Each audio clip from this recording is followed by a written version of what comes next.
ఓ పక్కన యుద్ధానికి సంబంధించి ఉగ్రవాదుల మీద యుద్ధాన్ని కాస్త దేశాల మధ్య యుద్ధంగా మార్చేస్తున్నటువంటి రోజులలో తాజాగా సిరియా కీలకమైన వ్యాఖ్యలు చేసి Syria made a big charge on the US after its forces targeted several strikes and towns in the eastern region on February 2nd.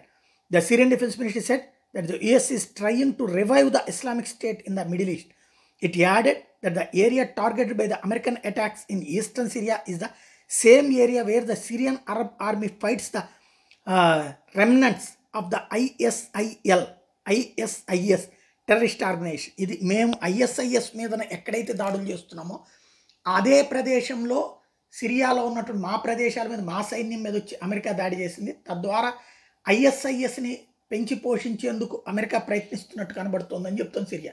పిచ్చిముండా కొడుకులు వాళ్ళ దేశంలో తీవ్రవాదులు బహిరంగంగా దిగుతుంటే వాళ్ళు ఏమీ చేయలేక ఆ తీవ్రవాదులు అమెరికా మీద దాడి చేస్తుంటే అమెరికా చూస్తా కూర్చోడానికి కీలకమల్లే సన్నాసులు కాదు కదా.